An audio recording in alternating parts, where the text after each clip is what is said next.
What's up, guys? Anthony here with Empire Music, empiremusic.com. Pretty bright bass we got going on here too, and you get gifts with it. You get some socks. We don't know whose this could be, right? Well, it's MonoNeon. If you're not familiar with MonoNeon, one of my absolute, this is not hyperbole here either, one of my favorite bass players going, just on the planet, just a master of the instrument, just about any style. If you're not familiar with his playing, do yourself a service, look him up. Totally genuine person, a true original, and honestly, I think a living treasure to our bass playing community. And again, I don't say that lightly. Mono is like super, super important. So, showing you his new signature jazz bass from Fender. It's a couple kind of catches to that being a jazz bass, but it's got some super, super bright colors going on here, which looks cool. I haven't done a lot of jazz bass videos recently. There's just a lot of fun to kind of grab an instrument like this, active electronics, extended range, which I've been playing a little bit more of in my personal time at home. But man, this thing just played great, really right out of the box. I did a quick tweak on the neck to just lower the action just a touch.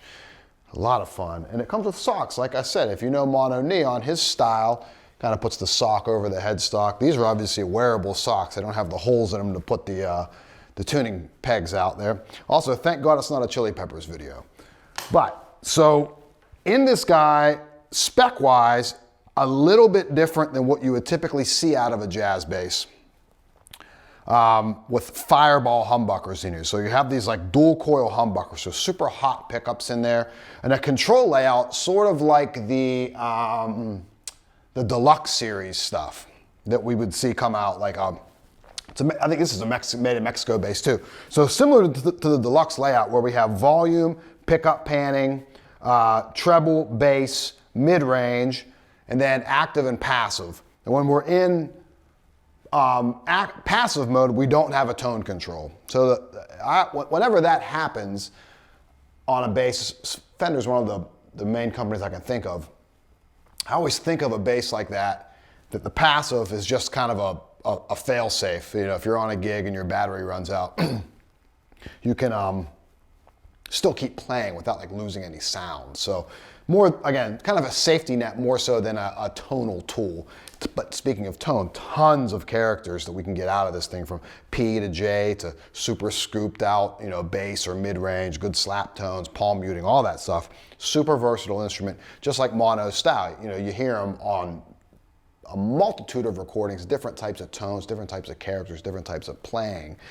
And I always say that my favorite Mono stuff, he did some tunes with a group called Scary Goldings, which is Larry Goldings, keys player, and Scary Pockets. Everyone knows those guys. And he did a couple tunes with Schofield on guitar, and man, Mono's playing on that. It's my favorite MonoNeon stuff. What he's playing in some of those groove sections is so inventive, and his note choices are so killing, but I digress. Roasted maple neck, which is cool. Compound radius, so we go 10 to 14. So we start out flat, we get flatter as we go up. So I would consider it like a very modern playing instrument. It's a modern C on the back of the neck here, so shape-wise. But when we extend the modern C out over a 5-string, so we have that wider spacing, just a wider neck to accommodate the extra string and the extended range, a modern C feels even thinner, almost like a super thin C, almost like a D neck, a D profile on the back, because you're just expanding kind of the territory there. So it feels even thinner than a typical modern C, which I really like for something that, you know, is a wider, a little bit more of a little more demanding of an instrument when we get into the extended range. And then the gold hardware. So if the bright yellow and the bright day glow orange wasn't enough to have a nice colorway going, we throw on some gold hardware for it too. Sonically, really just an absolute versatile instrument here. What I was playing at the top there, and first off, we'll go passive and active and just kind of give you the idea on the gain jump you get into the active electronics. But what I was playing there was both pickups wide open and everything flat. So the EQ flat, no curves on that guy, no cutting, no boosting. We'll go back to there and just check it out. So here's the active tones.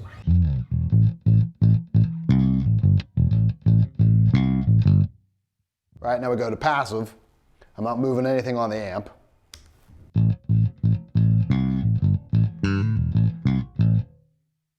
active.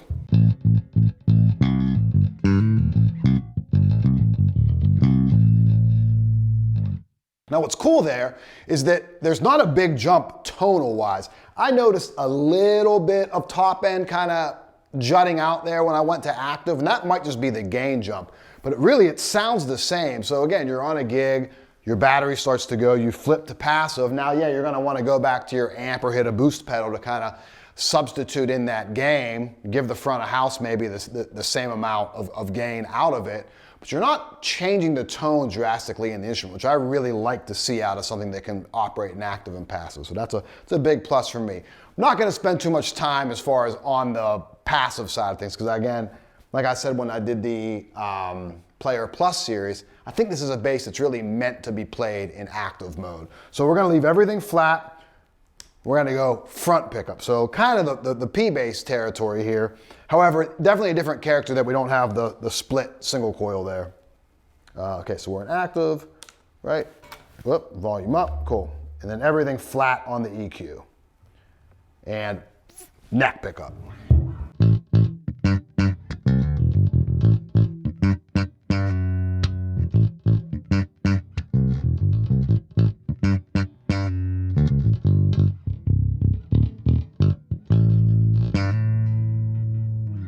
Now to compare that back to actually let's go to the bridge.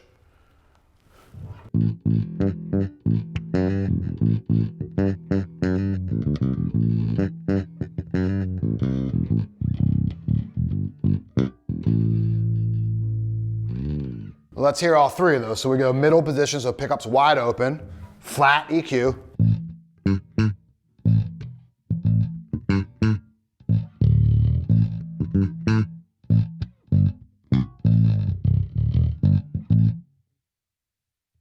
Neck pickup, sorry for the pause there, very dramatic.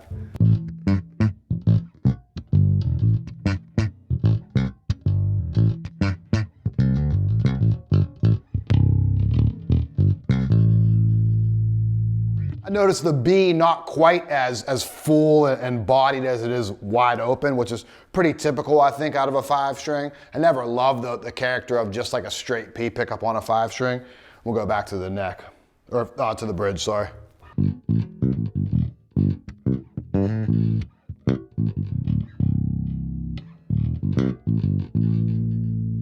Once again, with a single pickup, not quite the meat that we get on that B string, but man, what a great bridge pickup tone. Harmonics is gonna ring out.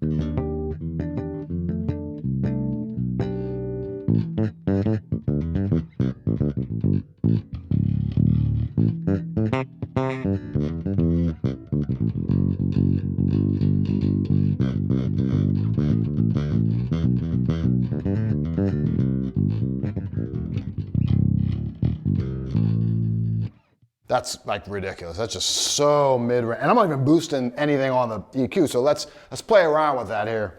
And as I always like to say, this is in real time. I didn't spend a whole lot of time with this instrument ahead of time. I just kind of got my fingers warmed up, even though it might not sound like it. And I just like to experience this with you guys like in like I said, a real-time fashion. Let's boost some mids. Let's leave bass and treble flat. Let's boost some mids and see how much.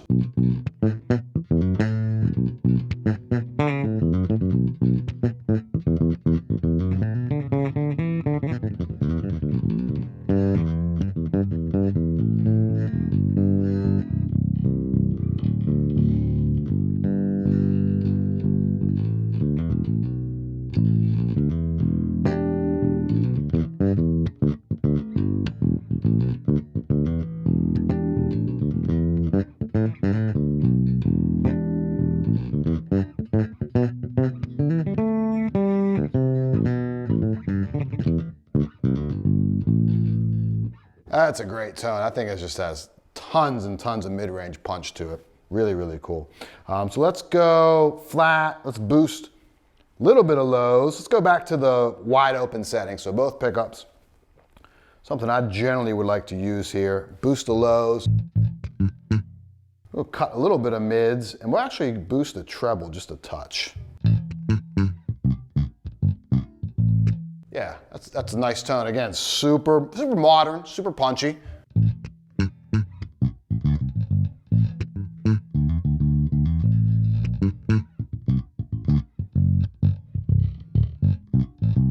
and that kills a B string right there.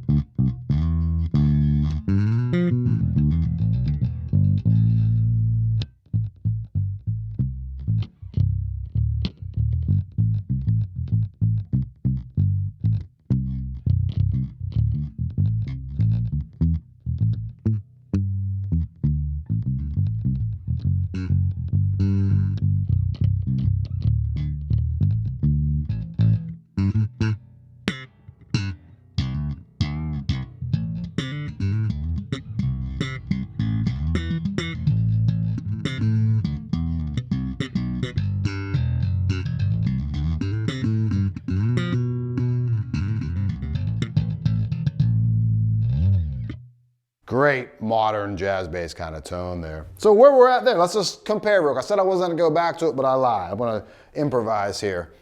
So we're at active. Let's go back to passive. Let's see how that is.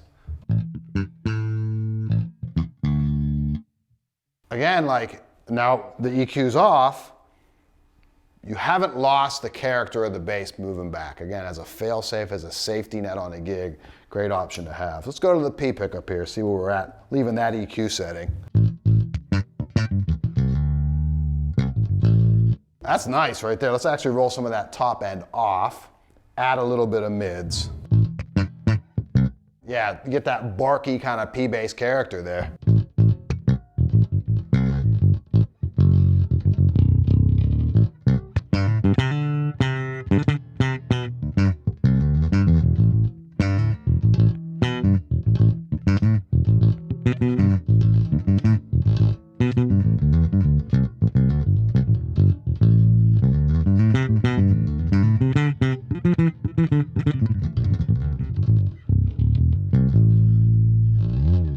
Still think the B string sounds the best in the wide open position. Super, super versatile bass. I think I've said that a million times, but it's the truth. Cool P bass character. Everything's on a touch with the modern, with these fireball humbuckers in it. Big, bright, bold, high mass bridge on the back end here too, which is really cool. Top load only. 18 volt preamp in there too, not 9. So lots of headroom you get out of that, a lot of gain. You're gonna wanna hit that dB pad on your amp for sure. So, a blast showing you this bass. One of my musical heroes, one of my bass heroes, MonoNeon. This is his signature Fender jazz bass, the brightest colorway I've ever seen, and it comes with socks. If you need something, give me a call, 412-343-5299. You can email me directly. It's anthony@empiremusic.com. Always here for you in Pittsburgh, Pennsylvania, and through the website worldwide. See you next time. Thanks.